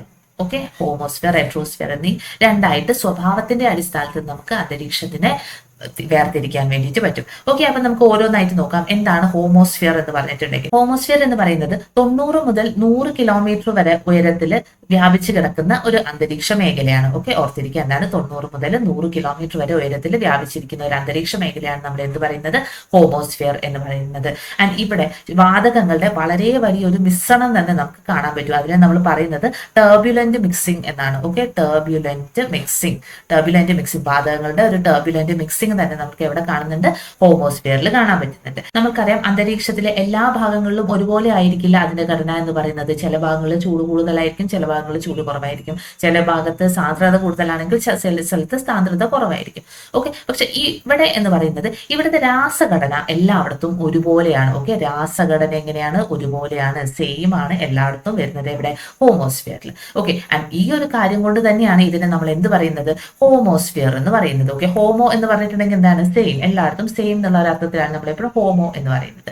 ഓക്കെ, എല്ലായിടത്തും സെയിം രാസഘടനയാണ് എവിടെ ഉണ്ടാകുന്നത്, ഈ ഒരു ഹോമോസ്ഫിയറിൽ നമ്മൾ കാണുന്നത്. ഇനി ഹെട്രോസ്ഫിയർ എന്ന് പറഞ്ഞിട്ടുണ്ടെങ്കിൽ അപ്പം എന്തായിരിക്കും, ഹെട്രോസ്ഫിയർ എന്ന് പറഞ്ഞിട്ടുണ്ടെങ്കിൽ 100 കിലോമീറ്ററിൽ മുകളിലുള്ള ഭാഗത്തിനെയാണ് നമ്മൾ എന്ത് പറയുന്നത്, ഹെട്രോസ്ഫിയർ എന്ന് പറയുന്നത്. ഹെട്രോസ്ഫിയറിലാണ് എന്ത് കാണുന്നത്, നമ്മളുടെ ഹൈഡ്രജൻ, ഹീലിയം പോലുള്ള വാതകങ്ങളൊക്കെ കാണുന്നത്. അത് കാണണമെങ്കിൽ തന്നെ ഏകദേശം എത്തണം, ഒരു 1000 കിലോമീറ്റർ ഒക്കെ കഴിഞ്ഞിട്ടുണ്ടെങ്കിലേ ഉള്ളൂ ഇതൊക്കെ കണ്ടു തുടങ്ങാം. ഓക്കെ, ഹോമോസ്ഫിയറിനെയും ഹെട്രോസ്ഫിയറിനും ഇടയ്ക്ക് ഒരു ഭാഗമുണ്ട്, അതായത് ഇതിനെ രണ്ടിനെയും തമ്മിൽ വേർതിരിക്കുന്ന ഒരു ഭാഗമുണ്ട്. അതിനെ നമ്മൾ പറയുന്നത് ടെർബോപോസ് എന്നാണ്. ഓക്കെ, ടെർബോപോസ്, ഈ വാക്കുകളൊക്കെ ഒന്ന് ഓർത്തിരിക്കുക. അപ്പം ടെർബോപോസ് ഏതൊക്കെ തമ്മിലാണ്, ഹോമോസ്ഫിയറിനെയും ഹെട്രോസ്ഫിയറിനെയും തമ്മിൽ വേർതിരിക്കുന്ന ഭാഗമാണ് ഏതെന്ന് പറയുന്നത്, ടെർബോപോസ് എന്ന് പറയുന്നത്. നമ്മളിപ്പോ പറഞ്ഞ ഹോമോസ്ഫിയറിനെ നമ്മൾക്ക് 5ആയിട്ട് തിരിക്കാൻ വേണ്ടിയിട്ട് പറ്റും. ഓക്കെ, ഹോമോസ്ഫിയറിനെ എത്രയായിട്ട് തിരിക്കാൻ വേണ്ടിയിട്ട് പറ്റും, 5ആയിട്ട് തിരിക്കാൻ വേണ്ടിയിട്ട് പറ്റും. ഇതാണ് നമ്മളുടെ PSCയുടെ ഏറ്റവും ഇഷ്ടപ്പെട്ട ആൾക്കാർ. ഫസ്റ്റ് വൺ ആണ് ട്രോപ്പോസ്ഫിയർ. ഓക്കെ, ട്രോപ്പോസ്ഫിയർ ഉണ്ട്. പിന്നെ ഉള്ളത് ആരാണ്, അത് സ്ട്രാറ്റോസ്ഫിയർ ആണ്. ഓക്കെ, സ്ട്രാറ്റോസ്ഫിയർ, മീസോസ്ഫിയർ വരും, തെർമോസ്ഫിയറും അയണോസ്ഫിയറും. അത് നമുക്ക് തേർഡിൽ തന്നെ എഴുതാം. അത് ഒന്നിന്റെ തന്നെ ഭാഗങ്ങളായിട്ടാണ് രണ്ടും വരുന്നത്. ഓക്കെ, തെർമോസ്ഫിയറും അയണോസ്ഫിയറും. അതുപോലെ തന്നെ എന്തും വരുന്നുണ്ട്, എക്സോസ്ഫിയറും. അങ്ങനെ നമുക്ക് എന്ത് പറയാം, നമുക്ക് ഹോമോസ്ഫിയറിനെ നമുക്ക് 5ആയിട്ട് തരംതിരിക്കാം. Troposphere, stratosphere, mesosphere, thermosphere, ionosphere, exosphere. അങ്ങനെ നമുക്ക് 5ആയിട്ട് തരംതിരിക്കാൻ വേണ്ടിയിട്ട് പറ്റും. ഇനി നമുക്ക് ഓരോന്നായിട്ട് നോക്കണം. ഓരോന്നിനെ പറ്റിയിട്ടും ഓരോ അന്തരീക്ഷ പാളിയെ കുറിച്ചും എടുത്തെടുത്ത് പഠിക്കണം. ഫസ്റ്റ് നമുക്ക് ട്രോപ്പോസ്ഫിയറിനെ കുറിച്ചൊന്ന് നോക്കാം. എന്താണ് ട്രോപ്പോസ്ഫിയർ എന്ന് പറഞ്ഞിട്ടുണ്ടെങ്കിൽ, നിങ്ങൾ ആ ഒരു ഇമേജ് കണ്ടിട്ടുണ്ടെങ്കിൽ നിങ്ങൾ കണ്ടോ, ഭൂമിയോട് ഏറ്റവും അടുത്തിരിക്കുന്ന ലെയറിനെയാണ് നമ്മൾ ട്രോപ്പോസ്ഫിയർ എന്ന് പറയുന്നത്. ഓക്കെ, അപ്പം ഭൂമിയോട് ഏറ്റവും അടുത്ത് ഉള്ള ലെയറാണ് ട്രോപ്പോസ്ഫിയർ എന്ന് പറയുന്നത്. ആൻഡ് ഇതിന്റെ ഏകദേശ ഉയരം എന്ന് പറയുന്നത് എത്രയാണ്, ഏകദേശം ആണേ പറയുന്നത്, ഏകദേശ ഉയരം അത് 13 കിലോമീറ്റർ ആണ്. ആൻഡ് ഇത് ധ്രുവപ്രദേശങ്ങളിലാണെങ്കിൽ, ഓക്കെ, ധ്രുവപ്രദേശങ്ങളിലേക്ക് എത്തുമ്പോൾ ഇതിന്റെ ലെങ്ത് അല്ലെങ്കിൽ ഇതിന്റെ ഒരു വ്യാപ്തി എന്ന് പറയുന്നത് അത് 8 കിലോമീറ്ററും, ഭൂമധ്യരേഖാ പ്രദേശത്താണെങ്കിൽ അത് 18 കിലോമീറ്ററുമാണ്. ഓക്കെ, ഓർത്തിരിക്കേണ്ട പോയിന്റ് ആണ്. ഇത് എപ്പോഴും എടുത്ത് ചോദിക്കുന്നതാണ്. ഇതിന്റെ ഏകദേശ ഉയരം എന്ന് ചോദിച്ചിട്ടുണ്ടെങ്കിൽ അത് 13 കിലോമീറ്റർ ആണ്. ധ്രുവപ്രദേശത്തിൽ ഇതിന്റെ വ്യാപ്തി 8 കിലോമീറ്ററും, ഭൂമധ്യരേഖാ പ്രദേശങ്ങളിൽ ഇതിന്റെ വ്യാപ്തി എന്ന് പറയുന്നത് 18 കിലോമീറ്ററുമാണ് ഉള്ളത്. ഇനി ട്രോപ്പോസ്ഫിയറിനെ കുറിച്ച് പറയുകയാണെങ്കിൽ, ജീവജാലങ്ങൾ കാണപ്പെടുന്ന ലെയർ ഏതാണെന്ന് ചോദിച്ചിട്ടുണ്ടെങ്കിൽ, അതുപോലെ തന്നെ മഴ, മേഘം, കാറ്റ്, അന്തരീക്ഷ പ്രതിഭാസങ്ങൾ എല്ലാം കാണുന്നത് എവിടെയാണ്, അത് ട്രോപ്പോസ്ഫിയറിലാണ് കേട്ടോ. ട്രോപ്പോസ്ഫിയറിൽ മുകളിലേക്ക്, അതായത് ട്രോപ്പോസ്ഫിയറിൽ നിന്ന് സ്ട്രാറ്റോസ്ഫിയറിൽ മുകളിലേക്ക് പോകും തോറും ഇവിടെ എന്താണ് ഉണ്ടാവുന്നത്, ഇവിടെ ഊഷ്മാവ് കുറഞ്ഞു വരികയാണ് ചെയ്യുക. ഓക്കെ, ഊഷ്മാവ് എന്താവുന്നു, കുറഞ്ഞു വരുന്നു. മുകളിലേക്ക് പോകും തോറും ട്രോപ്പോസ്ഫിയറിൽ ഊഷ്മാവ് കുറഞ്ഞു വരികയാണ് ചെയ്യുന്നത്. ആൻഡ് നമ്മൾ ട്രോപ്പോസ്ഫിയറിനെ വേറൊരു പേരിലും കൂടി നമ്മൾ പറയാറുണ്ട്, അതാണ് സംയോജന മേഖല. ഓക്കെ, ഓർത്തിരിക്കേണ്ട ഒരു ഭാഗമാണ് സംയോജന മേഖല എന്നറിയപ്പെടുന്നത്. ഏത് പാളിയെയാണ് അല്ലെങ്കിൽ ഏത് ലെയറിനെയാണ് എന്ന് ചോദിച്ചിട്ടുണ്ടെങ്കിൽ അതേതാണ്, അത് നമ്മളുടെ ട്രോപ്പോസ്ഫിയർ ആണ്. അന്തരീക്ഷത്തിൽ കാണപ്പെടുന്ന ജലബാഷ്പത്തിന്റെ ഏറ്റവും കൂടുതൽ പോർഷൻ കാണപ്പെടുന്നതും ട്രോപ്പോസ്ഫിയറിലാണ്. അപ്പം ജലബാഷ്പം ഏറ്റവും കൂടുതലുള്ള പാളി ഏതാണ്, അത് ട്രോപ്പോസ്ഫിയർ ആണ്. ഇനി നമുക്കറിയാം ഭൂമിയിലേക്ക് പതിക്കുന്ന, നമുക്കറിയാം സൂര്യോർജ്ജം ഒക്കെ എന്തുണ്ട്, ഭൂമിയിലേക്ക് പതിക്കുന്നുണ്ട്. ആൻഡ് ഈ പതിക്കുന്ന സൂര്യോർജ്ജത്തിന്റെ അല്ലെങ്കിൽ സൗരോർജ്ജത്തിന്റെ ഒരു ഭാഗം ട്രോപ്പോസ്ഫിയർ ആഗിരണം ചെയ്യും. ആൻഡ് അതിനെ എന്താക്കിയിട്ട് മാറ്റും, അതിനെ താപോർജ്ജമാക്കിയിട്ട് മാറ്റുന്നുണ്ട്. ഓക്കെ, എന്താക്കുന്നുണ്ട്, ഭൂമിയിലേക്ക് പതിക്കുന്ന സൂര്യോർജ്ജത്തിന്റെ അല്ലെങ്കിൽ സൗരോർജ്ജത്തിന്റെ ഒരു ഭാഗം ഇത് എന്താക്കി മാറ്റുന്നുണ്ട്, അത് താപോർജ്ജമാക്കി മാറ്റുന്നുണ്ട്. ഇങ്ങനെ താപോർജ്ജമാക്കി മാറ്റുന്നത് ഏതൊക്കെ വഴിയിലൂടെയാണ്, അത് ചാലനത്തിലൂടെയും സംവഹനത്തിലൂടെയുമാണ്. ഓക്കെ, ചാലനത്തിലൂടെയും സംവഹനത്തിലൂടെയും എന്താണ് ചെയ്യുന്നത്, സോളാർ എനർജി അല്ലെങ്കിൽ സൂര്യനിൽ നിന്നുള്ള എനർജീനെ താപോർജ്ജമാക്കിയിട്ട് മാറ്റുന്നു. ഓക്കെ, സോളാർ എനർജീനെ താപോർജ്ജമാക്കി മാറ്റുന്നത് ഏത് വഴിയിലൂടെയാണ്, ചാലനത്തിലൂടെയും സംവഹനത്തിലൂടെയാണ്. ഇത് രണ്ടും നടക്കുന്നത് എവിടെയാണ് എന്ന് ഓർമ്മയുണ്ടല്ലോ, അത് ട്രോപ്പോസ്ഫിയറിലാണ് കേട്ടോ നടക്കുന്നത്. ഇങ്ങനെ ചെയ്യുന്നതിന്റെ ഭാഗമായിട്ടാണ് ഭൂമിയോട് ഏറ്റവും അടുത്ത് കിടക്കുന്ന ട്രോപ്പോസ്ഫിയറിന്റെ ഭാഗത്ത് എന്തുണ്ടാവുന്നത്, ഏറ്റവും കൂടുതൽ ചൂട് അനുഭവപ്പെടുന്നത്. ഓക്കെ, ചാലനവും സംവഹനവും എല്ലാം കാരണമാണ് എന്തുണ്ടാവുന്നത്, ട്രോപ്പോസ്ഫിയറിന്റെ ഏറ്റവും താഴ്ഭാഗത്ത്, അതായത് ഭൂമിയോട് ഏറ്റവും അടുത്ത് കിടക്കുന്ന ഭാഗത്ത് ഏറ്റവും കൂടുതൽ ചൂട് അനുഭവപ്പെടുന്നത്. നമ്മൾ നേരത്തെ പറഞ്ഞു ട്രോപ്പോസ്ഫിയറിലാണെങ്കിൽ മുകളിലേക്ക് പോകുന്തോറും അവിടെ എന്ത് ആണ് താപനില കുറഞ്ഞു വരുന്നുണ്ട്. ഊഷ്മാവ് കുറയുന്നു എന്ന് പറയുന്നു, അത് തന്നെയാണ് താപനില കുറയുന്നു എന്ന് പറയുന്നു. ആൻഡ് ഇതുകൊണ്ടാണ് പർവ്വതങ്ങളിലേക്ക് നോക്കുകയാണെങ്കിൽ പർവ്വതങ്ങളിലേക്ക് എങ്ങനെയാണ് മുകളിലേക്ക് പോകുന്തോറും അവിടെ തണുപ്പ് കൂടി വരികയാണ്. താഴ്വരകളെ അപേക്ഷിച്ച് നോക്കുകയാണെങ്കിൽ മുകളിലേക്ക് പോകുന്തോറും പർവ്വതങ്ങളിൽ എങ്ങനെയാണ് അവിടെ തണുപ്പ് കൂടി വരികയാണ് ചെയ്യുന്നത്. ഓക്കെ, അപ്പം ആ ഒരു എക്സാമ്പിൾ കൂടി ഒന്ന് ഇതിനോടൊപ്പം തന്നെ ഓർത്തിരിക്കാം. ഈ ഒരു ട്രോപ്പോസ്ഫിയർ പഠിക്കുന്ന സമയത്ത് നമ്മൾ ഓർത്തിരിക്കേണ്ട ഒരു രണ്ട് ലാപ്സ് റേറ്റുകളുണ്ട്. ഓക്കെ, രണ്ട് ലാപ്സ് റേറ്റുകളെ കുറിച്ചിട്ട് പഠിച്ചിരിക്കേണ്ടതാണ്. അതായത് ഈ താപം കുറഞ്ഞു വരുന്നത് ഏത് മീൻസ് അതിനൊരു കൺസിസ്റ്റൻസി ഉണ്ടാവില്ല, ഈ ഒരു രീതിയിലായിരിക്കും അവിടെ താപം കുറഞ്ഞു വരുന്നത്. അതുപോലെ തന്നെ അവിടെ ഊഷ്മാവ് കുറഞ്ഞു വരുന്നതിനും ഒരു പാറ്റേൺ ഉണ്ട്. ഓക്കെ, ആ രണ്ട് കാര്യങ്ങളെ കുറിച്ചിട്ടാണ് അടുത്ത നമ്മൾ പറയുന്നത്. ഓക്കെ, ഫസ്റ്റ് വൺ ആണ് നോർമൽ ലാപ്സ് റേറ്റ് എന്ന് പറയുന്നത്. ഓക്കെ, നോർമൽ ലാപ്സ് റേറ്റ് എന്ന് പറഞ്ഞിട്ടുണ്ടെങ്കിൽ താപം കുറഞ്ഞു വരുന്നതിന്റെ ആ ഒരു നിരക്കിനെയാണ് നമ്മൾ നോർമൽ ലാപ്സ് റേറ്റ് എന്ന് പറയുന്നത്. ഓക്കെ, താപം കുറഞ്ഞു വരുന്നതിന്റെ നിരക്കാണ് നോർമൽ ലാപ്സ് റേറ്റ് എന്ന് പറയുന്നത്. അതായത് ഓരോ 165 മീറ്റർ ഉയരത്തിലേക്ക് പോകുന്തോറും എന്താവുന്നു, അവിടെ 1 ഡിഗ്രി സെൽഷ്യസ് എന്ന രീതിയിൽ താപം കുറഞ്ഞു വരികയാണ് ചെയ്യുന്നത്. ഓക്കെ, ആൻഡ് ഇതിനെയാണ് നമ്മൾ എന്ത് പറയുന്നത്, നോർമൽ ലാപ്സ് റേറ്റ് എന്ന് പറയുന്നത്. മലയാളത്തിൽ നമ്മൾ അതിനെ ക്രമമായിട്ടുള്ള താപനഷ്ട നിരക്ക് എന്ന് പറയും. ഓക്കെ, അതാണ് നോർമൽ ലാപ്സ് റേറ്റ്. അടുത്തതായിട്ട് അറിഞ്ഞിരിക്കേണ്ട ഒന്നാണ് എൻവയോൺമെന്റൽ ലാപ്സ് റേറ്റ്. നമ്മൾ ELR എന്നും പറയാറുണ്ട്. ഓക്കെ, ELR എന്ന് പറഞ്ഞിട്ടുണ്ടെങ്കിൽ അവിടെ ഉയരം കൂടുന്നതിനനുസരിച്ച് ട്രോപ്പോസ്ഫിയറിൽ ഉണ്ടാകുന്ന ഊഷ്മാവിന്റെ കുറവിനെയാണ് നമ്മൾ എന്ത് പറയുന്നത്, എൻവയോൺമെന്റൽ ലാപ്സ് റേറ്റ് എന്ന് പറയുന്നത്. അതായത് ഉയരം കൂടുന്നതിനനുസരിച്ചിട്ട് ഊഷ്മാവ് കുറയുന്നത്. ഓക്കെ, ഊഷ്മാവ് കുറയുന്നത് ഏത് രീതിയിലാണ് അല്ലെങ്കിൽ ഏത് നിരക്കിലാണ് എന്ന് പറയുന്നത് റേറ്റിനെയാണ് നമ്മൾ എൻവയോൺമെന്റൽ ലാപ്സ് റേറ്റ് എന്ന് പറയുന്നത്. ഇവിടെ എങ്ങനെയാണ്, ഓരോ കിലോമീറ്റർ മുകളിലേക്ക് പോകുന്തോറും ശരാശരി 6.5 ഡിഗ്രി സെൽഷ്യസ് എന്ന രീതിയിലാണ് ഇവിടെ ഊഷ്മാവ് കുറയുന്നത്. ഓക്കെ, രണ്ടും ഇമ്പോർട്ടന്റ് ആണ്, ഓർത്തിരിക്കണം. നോർമൽ ലാപ്സ് റേറ്റും അതുപോലെ തന്നെ എൻവയോൺമെന്റൽ ലാപ്സ് റേറ്റും. ഓക്കെ, അപ്പൊ ട്രോപ്പോസ്ഫിയറിനെ കുറിച്ചിട്ട് എന്തൊക്കെയാണ് പറഞ്ഞത്? അന്തരീക്ഷത്തിലെ ഏറ്റവും താഴത്തെ പാളിയായിട്ടാണ് ട്രോപ്പോസ്ഫിയർ ഉള്ളത്. 13 കിലോമീറ്റർ ആണ് ഇതിന്റെ ഉയരം. ഈ പാളിയുടെ വ്യാപ്തി ധ്രുവ പ്രദേശത്ത് 8 കിലോമീറ്ററും ഭൂമധ്യരേഖാ പ്രദേശത്ത് 18 കിലോമീറ്ററുമായിട്ടാണ് ഉള്ളത്. പൊടിപടലങ്ങളും ജലബാഷ്പവും ഏറ്റവും കൂടുതൽ അടങ്ങിയിരിക്കുന്ന അന്തരീക്ഷ മണ്ഡലം ആണ് ട്രോപ്പോസ്ഫിയർ. മഴ, മഞ്ഞ്, കാറ്റ്, അന്തരീക്ഷ പ്രതിഭാസങ്ങളെല്ലാം തന്നെ ഉണ്ടാവുന്നത് ഈ ഒരു മണ്ഡലത്തിലാണ്. അതുപോലെ നമ്മൾ പറഞ്ഞിട്ടുണ്ടായിരുന്നു നോർമൽ ലാപ്സ് റേറ്റ് എന്ന് പറഞ്ഞു അല്ലെ. അന്തരീക്ഷ പാളിയിൽ ഭൗമോപരിതലത്തിൽ നിന്നും ഓരോ 165 മീറ്റർ ഉയരത്തിലും 1 ഡിഗ്രി സെൽഷ്യസ് എന്ന നിലയിൽ താപനില കുറഞ്ഞു വരുന്നതിനെയാണ് നമ്മൾ നോർമൽ ലാപ്സ് റേറ്റ് എന്ന് പറയുന്നത്. അതുപോലെ ഭൂമിയിലെ എല്ലാ തരത്തിലുള്ള ജൈവ പ്രവർത്തനങ്ങളും നടക്കുന്നത് ട്രോപ്പോസ്ഫിയറിലാണ്. ട്രോപ്പോസ്ഫിയറിനെയും സ്ട്രാറ്റോസ്ഫിയറിനെയും തമ്മിൽ വേർതിരിക്കുന്ന സംക്രമണ മേഖലയാണ് ട്രോപ്പോപോസ് എന്ന് പറയുന്നത്. ആൻഡ് ഭൂമധ്യരേഖാ പ്രദേശത്തിന് മുകളിൽ ട്രോപ്പോപോസിന്റെ ആണ് പറയുന്നത്. ട്രോപ്പോപോസിന്റെ ഏകദേശ താപനില എന്ന് പറയുന്നത് -80 ഡിഗ്രി സെൽഷ്യസും ധ്രുവപ്രദേശങ്ങളിലേക്ക് പോകുമ്പോൾ അത് എന്താവുന്നു, അത് -45 ഡിഗ്രി സെൽഷ്യസുമായിട്ട് മാറുകയാണ് ചെയ്യുന്നത്.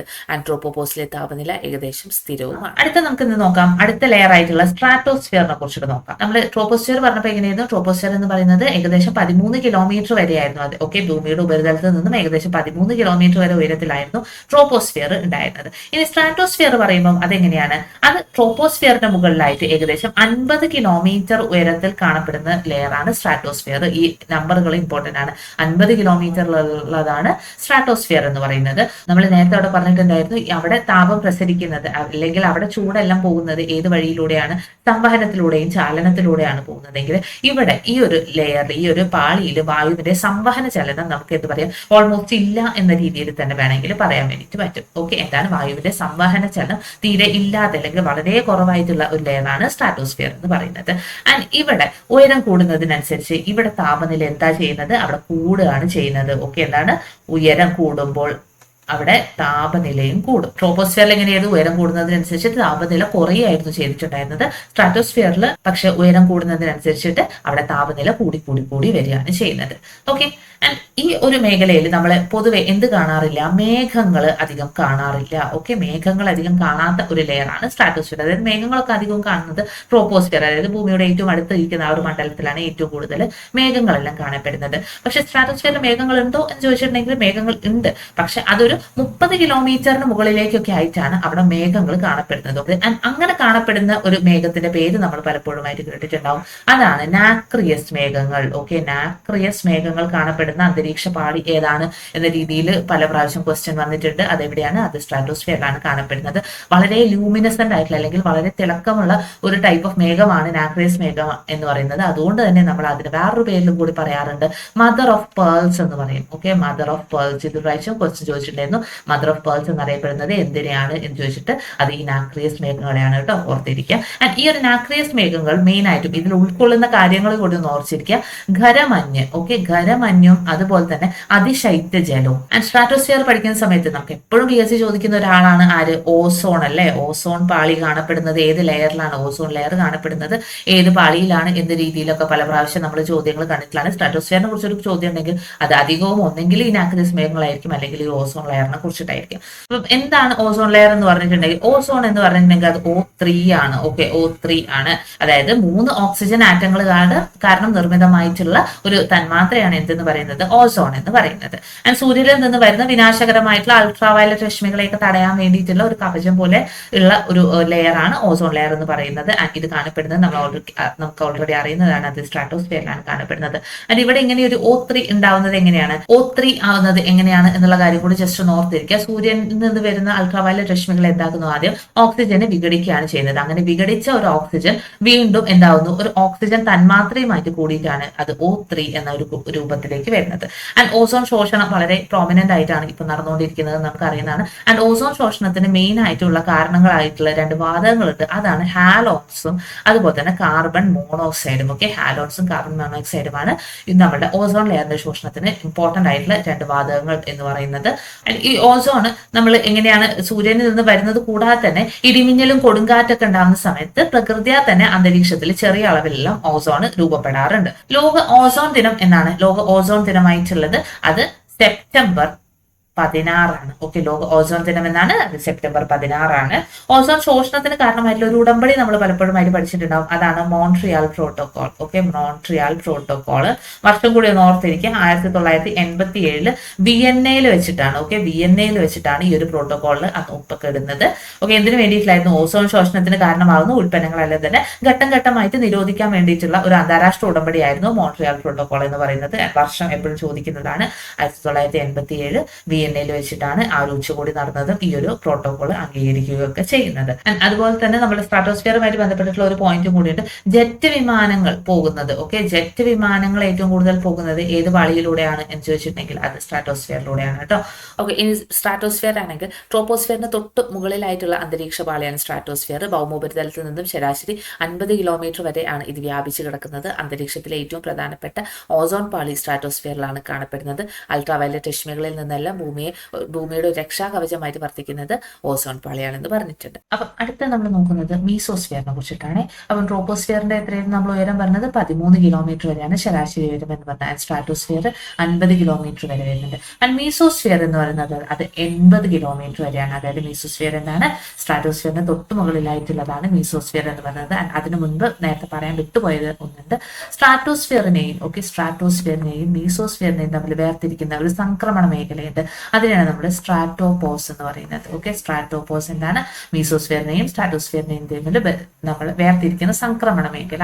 ആ ഒരു മേഖലയിൽ എന്താണ് പറയുന്നത്? സംക്രമണ മേഖല എന്നാണ് കേട്ടോ. സംക്രമണ മേഖല, ട്രോപ്പോപോസ്, സ്ട്രാറ്റോപോസ്, മീസോപോസ് എന്നൊക്കെ പറഞ്ഞാൽ അതെല്ലാം തന്നെയാണ് സംക്രമണ മേഖല എന്ന് പറയുന്നത്. മീസോപോസ് എന്ന് പറയുന്നത് 50 to 80 കിലോമീറ്റർ വരെ വ്യാപിച്ചു കിടക്കുന്ന അന്തരീക്ഷ പാളിയാണ് മീസോസ്ഫിയർ എന്ന് പറയുന്നത്. മീസോസ്ഫിയറിൽ എങ്ങനെയാണ്? അവിടെ ഉയരം കൂടുന്നതിനനുസരിച്ചിട്ട് താപനില കുറയുകയാണ് ചെയ്യുന്നത്. ഓക്കെ, ഇവിടെ ഓർത്തിരിക്കേണ്ടത് അല്ലെങ്കിൽ ഈസി ആയിട്ട് പഠിച്ചു വെക്കേണ്ടത് എന്താ വെച്ചിട്ടുണ്ടെങ്കിൽ ട്രോപ്പോസ്ഫിയറിൽ എങ്ങനെയാണ്? ട്രോപ്പോസ്ഫിയറിൽ ഉയരം കൂടുന്നതിനനുസരിച്ചിട്ട് താപനില എന്താവുകയാണ് ചെയ്തത്? കുറയുകയാണ് ചെയ്തിട്ടുണ്ടായിരുന്നത്.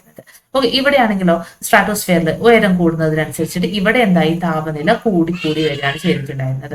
മീസോസ്ഫിയറിലേക്ക് വരുമ്പോൾ ഉയരം കൂടുന്നതിനനുസരിച്ചിട്ട് താപം കുറയും. അതായത് ഓൾട്ടർനേറ്റീവ് ആയിട്ടാണ് ഇങ്ങനെ പോവുക. അപ്പം ഇവിടെ ഫസ്റ്റ് താപം കുറഞ്ഞു, പിന്നെ താപം കൂടി, ഇവിടെ താപം കുറഞ്ഞു, ഇനി തെർമോസ്ഫിയർ എന്താവും? അവിടെ താപം കൂടുകയാണ് ചെയ്യുന്നത്. ഓക്കെ, അപ്പം അങ്ങനെ പഠിച്ചു വെച്ചിട്ടുണ്ടെങ്കിൽ സുഖമായിട്ട് അത് ഓർത്തിരിക്കാൻ വേണ്ടിയിട്ട് പറ്റും. അപ്പം ഇവിടെ മീസോസ്ഫിയറിൽ എങ്ങനെയാണ്? ഉയരം കൂടുന്നതിനനുസരിച്ചിട്ട് ഇവിടെ താപനില കുറഞ്ഞു വരികയാണ് ചെയ്യുന്നത്. അന്തരീക്ഷത്തിലെ ഏറ്റവും കുറഞ്ഞ താപനില അനുഭവപ്പെടുന്നത് എവിടെയാണെന്ന് ചോദിച്ചിട്ടുണ്ടെങ്കിൽ അത് മീസോപോസിലാണ്. ഓക്കെ, മീസോപോസിലാണ് ഏറ്റവും കുറവ് താപനില അനുഭവപ്പെടുന്നത്. അതായത് ഏകദേശം -80°C ടു -100°C വരെയൊക്കെയാണ് എന്തുണ്ടാവുന്നത് ഇവിടുത്തെ താപനില എന്ന് പറഞ്ഞാൽ എവിടെയാണ്? മീസോപോസിലാണ്. മീസോപോസ് ഏതിനെയാണ്? മീസോപോസ് എന്ന് പറഞ്ഞാൽ ഇവിടെയാണ് വരിക. മീസോപോസ് മീസോസ്ഫിയറിനെയും തെർമോസ്ഫിയറിനെയും തമ്മിൽ വേർതിരിക്കുന്ന ആ ഒരു സംക്രമണ മേഖലയാണ് നമ്മൾ മീസോപോസ് എന്ന് പറയുന്നത്. ആൻഡ് മീസോസ്ഫിയറിനെ നമ്മൾ പറയുന്ന വേറൊരു പേര് എന്ന് പറയുന്നത് ഉൽക്കാ സംരക്ഷണ മേഖലയാണ്. ഓക്കെ, ഉൽക്കാ സംരക്ഷണ മേഖല, ഭൂമിയെ ഉൽക്കാവർഷത്തിൽ നിന്നും സംരക്ഷിക്കുന്നത് അത് നമ്മുടെ ഈ ഒരു മീസോപോസ് ആണ്. ഇവിടെ എത്തുമ്പോൾ ആക്ച്വലി എന്താ സംഭവിക്കുന്നത്? ഉൽക്കകളൊക്കെ ഈ ഒരു പോർഷനിൽ, അതായത് മീസോസ്ഫിയറിൽ വെച്ചിട്ട് കത്തിച്ചാമ്പലായിട്ട് പോവുകയാണ് ചെയ്യുന്നത്. അപ്പം ഇനി മീസോസ്ഫിയറിനെ കുറിച്ചിട്ട് ടെക്സ്റ്റിൽ എന്തൊക്കെയാണ് എന്നുള്ളത് ജസ്റ്റ് നമുക്ക് നോക്കാം. ഇനി മീസോസ്ഫിയർ ആണെങ്കിൽ സ്ട്രാറ്റോസ്ഫിയറിന് മുകളിൽ 80 കിലോമീറ്റർ വരെ ഉയരത്തിൽ കിടക്കുന്നതാണ് മീസോസ്ഫിയർ എന്ന് പറയുന്നത്. ഇവിടെ ഉയരം കൂടുന്നതിനനുസരിച്ചിട്ട് താപനില കുറഞ്ഞു വരികയാണ് ചെയ്യുന്നത്. ഭൗമോപരിതലത്തിൽ നിന്നും 80 കിലോമീറ്റർ ഉയരത്തിൽ എത്തുമ്പോഴേക്കും തന്നെ ഇവിടെ എന്താവുന്നുണ്ട്? താപനില -100°C താഴ്ന്നു പോകുന്നുണ്ട്. ഇനി മീസോസ്ഫിയറിന്റെ ഏറ്റവും മുകളിലത്തെ ഭാഗം ആണ് മീസോപോസ് എന്ന് പറയുന്നത്. മീസോപോസ് എന്താണ്? മീസോസ്ഫിയറിനെ തെർമോസ്ഫിയറിനെ നമ്മൾ വേർതിരിക്കുന്ന ആ ഒരു സംക്രമണ മേഖലയാണ് നമ്മൾ മീസോപോസ് എന്ന് പറയുന്നത്. അതുകൊണ്ട് തന്നെ എന്ത് പറയാം? മീസോസ്ഫിയറിന്റെ ഏറ്റവും മുകളിലത്തെ ഭാഗമാണ് മീസോപോസ്. ഓക്കെ, അടുത്തതാണ് തെർമോസ്ഫിയർ. ഓക്കെ, തെർമോസ്ഫിയറിനൊപ്പം തന്നെ നമ്മൾ പറയുന്നതാണ് അയണോസ്ഫിയർ കേട്ടോ. തെർമോസ്ഫിയറും അയണോസ്ഫിയറും നമ്മൾ ഒന്നിച്ചാണ് പറഞ്ഞു പോകുന്നത്. അതായത് ഇപ്പൊ നമ്മൾ മീസോസ്ഫിയർ കഴിഞ്ഞിട്ടുള്ള ഈ ഒരു ഭാഗത്ത് പറഞ്ഞിട്ടുണ്ടായിരുന്നു തെർമോസ്ഫിയർ. ഇവിടെ മീസോസ്ഫിയർ ആണെങ്കിൽ ഇവിടെ തെർമോസ്ഫിയർ ആണ് വരുന്നത്. അതിന്റെ തന്നെ ഒരു സബ് ഡിവിഷൻ പോലെയാണ് ഇവിടെ അയണോസ്ഫിയർ വരുന്നത്. ഓക്കെ, അയണോസ്ഫിയർ കഴിഞ്ഞിട്ടാണ് ആക്ച്വലി അതിന്റെ മുകളിലായിട്ടാണ് തെർമോസ്ഫിയർ കിടക്കുന്നത് എന്നുള്ളൊരു കാര്യം ഓർത്തിരുന്നേക്കാം കേട്ടോ. ഓക്കെ, അപ്പം തെർമോസ്ഫിയറിന്റെ താഴ്ന്ന ഭാഗത്തെയാണ് നമ്മൾ എന്തെന്ന് പറയുന്നത്? അയണോസ്ഫിയർ എന്ന് പറയുന്നത്. മീസോസ്ഫിയറിന് മുകളിൽ ഏകദേശം 80 കിലോമീറ്റർ മുതൽ 400 കിലോമീറ്ററിന് ഇടയിലായിട്ടാണ് ഏത് സ്ഥിതി ചെയ്യുന്നത്? അയണോസ്ഫിയർ സ്ഥിതി ചെയ്യുന്നത്. ഓക്കെ, നമ്മൾ എത്രയാണ്? 80 to 400 കിലോമീറ്ററിന് ഇടയിലായിട്ടാണ് എന്ത് കാണുന്നത്? അയണോസ്ഫിയർ കാണുന്നത്. തെർമോസ്ഫിയർ നമ്മൾ യൂഷ്വലി പറയാറുള്ളത് 400 to 800 അപ്രോക്സിമേറ്റ്ലി 800 കിലോമീറ്റേഴ്സിന്റെ ആ ഒരു ഡിസ്റ്റൻസിലാണ് തെർമോസ്ഫിയർ ഇരിക്കുന്നത് എന്നാണ് പറയാറുള്ളത്. ആൻഡ് ഈ ഒരു തെർമോസ്ഫിയറിൽ എങ്ങനെയാണ്? നമ്മൾ നേരത്തെ മീസോസ്ഫിയറിൽ ഉയരം കൂടുന്നതിനനുസരിച്ചിട്ട് താപം കുറഞ്ഞു വരികയാണ് ചെയ്യുന്നത്. അതിന്റെ ഓപ്പോസിറ്റ് ആയിരിക്കും തെർമോസ്ഫിയറിൽ വരുന്നുണ്ടാവുക. അപ്പം ഉയരം കൂടുന്നതിനനുസരിച്ച് ഇവിടെ എന്താവും? താപവും കൂടി വരികയാണ് തെർമോസ്ഫിയറിൽ വരുന്നത്. അതോടൊപ്പം തന്നെ പഠിച്ചിരിക്കേണ്ട ഒന്നാണ്. അപ്പം ഇവിടെ ഏറ്റവും കൂടുതൽ താപം നമ്മൾ ഇവിടെയൊക്കെ വെച്ച് നോക്കുകയാണെങ്കിൽ മുകളിലോട്ട് പോകുന്നതിനനുസരിച്ച് എന്തായി? ഇവിടെ താപം കൂടി വരികയാണ്. അപ്പം ഏറ്റവും കൂടുതൽ താപമുള്ള അല്ലെങ്കിൽ ഏറ്റവും ചൂട് കൂടിയ അന്തരീക്ഷ പാളി ചോദിച്ചിട്ടുണ്ടെങ്കിൽ അത് തെർമോസ്ഫിയർ ആണ് കേട്ടോ. ഏകദേശം പകൽ സമയത്തൊക്കെ ഏകദേശം 2500°C അടുത്തൊക്കെ അവിടെ താപം വരും എന്നാണ് പറയുന്നത്. ഇവിടെ ഓർത്തിരിക്കേണ്ട ഒരു കാര്യമുണ്ട്. നമ്മൾ നേരത്തെ പറഞ്ഞിട്ടുണ്ടായിരുന്നു ഹോമോസ്ഫിയറിനെ നമ്മൾ 5 തിരിക്കുന്നു എന്ന് പറയുന്നുണ്ട്. പക്ഷെ നമ്മൾ NCERT അത് കറക്റ്റ് ആയിട്ട് 5 തിരിച്ചിട്ട് തന്നെ പറയുന്നുണ്ട്. പക്ഷെ നമ്മൾ SCERT പോണ സമയത്ത് അവിടെ എക്സോസ്ഫിയറിന്റെ കാര്യങ്ങൾ അങ്ങനെ പറയുന്നില്ല. ഓക്കെ, എക്സോസ്ഫിയറിനെ കുറിച്ചിട്ട് അധികം ഡേറ്റാസ് ഒന്നും ഇല്ലാത്തത് കാരണമായിരിക്കാം അങ്ങനെ പറയാത്തത്. പക്ഷെ അങ്ങനെ അതൊരു ഡിസ്ക്രിപ്പൻസി അവിടെ വരുന്നുണ്ട്. SCERT 4 നമ്മുടെ NCERT 5 കൊടുത്തിട്ടുള്ളത് കേട്ടോ. ഓക്കെ, ആ ഒരു കാര്യം എപ്പോഴും മൈൻഡിൽ വെക്കണം. അയണോസ്ഫിയറിലാണ് നമ്മൾ ഏറ്റവും കൂടുതൽ ചാർജുള്ള കണങ്ങൾ കാണുന്നത്. ഓക്കെ, ചാർജുള്ള കണങ്ങൾ കാണപ്പെടുന്നത് എവിടെയാണ് എന്ന് ചോദിച്ചിട്ടുണ്ടെങ്കിൽ, ഏത് പാളിയിലാണ് എന്ന് ചോദിച്ചിട്ടുണ്ടെങ്കിൽ അത് അയണോസ്ഫിയർ ആണ്.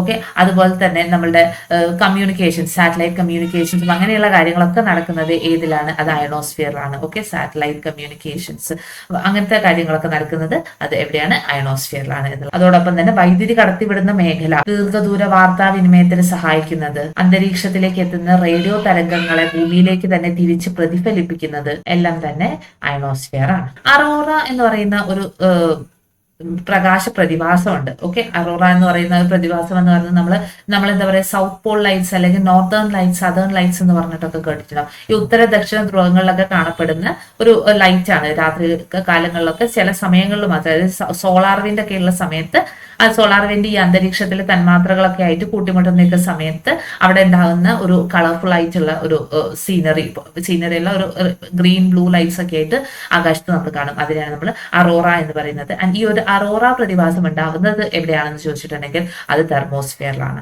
ഓക്കെ, തെർമോസ്ഫിയറും അയണോസ്ഫിയറും സെപ്പറേറ്റ് ചെയ്ത് തന്നെ പഠിച്ചു വെക്കാം കേട്ടോ. അറോറയൊന്നും അങ്ങനെ ക്വസ്റ്റ്യൻസ് കണ്ടിട്ടില്ല, പക്ഷെ അതുമായിട്ട് ബന്ധപ്പെട്ടിട്ടുള്ളതാണ്. അതുകൊണ്ട് നമുക്ക് അറിഞ്ഞിരിക്കാം. ഓക്കെ, നമ്മൾക്ക് എന്തായാലും എക്സോസ്ഫിയറിനെ കുറിച്ചിട്ടൊന്ന് പഠിച്ചു വെക്കണം കേട്ടോ. എക്സോസ്ഫിയറിനെ കുറിച്ചിട്ട് SCRT-യിൽ ഇതൊന്നും ഇല്ലെങ്കിലും നമുക്ക് എന്തായാലും ഒന്ന് നോക്കി വെച്ചേക്കാം.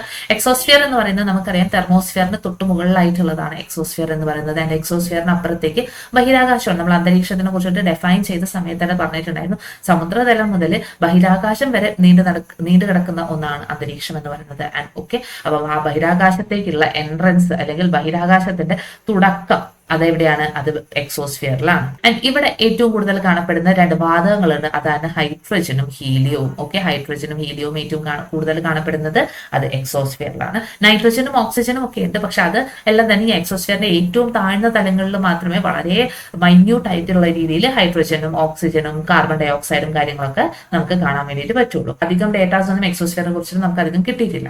ഓക്കെ, അതുകൊണ്ട് തന്നെ ഈ ഒരു പോർഷൻസ് മാത്രം ജസ്റ്റ് എക്സോസ്ഫിയറിനെ കുറിച്ചിട്ടൊന്ന് അറിഞ്ഞു വെച്ചാൽ മതി. ബഹിരാകാശത്തിന്റെ തുടക്കം ഏത് പാളിയാണ് എന്നൊക്കെ ചോദിച്ചിട്ടുണ്ടെങ്കിൽ അത് എക്സോസ്ഫിയർ ആണ്. അയണോസ്ഫിയറിനെ കുറിച്ചിട്ട് ഇവിടെ അങ്ങനെ ഒരു സ്പെസിഫിക് ആയിട്ടൊന്നും കൊടുത്തിട്ടില്ല, ജസ്റ്റ് ഈ ഒരു കാര്യം മാത്രമേ പറയുന്നുള്ളൂ.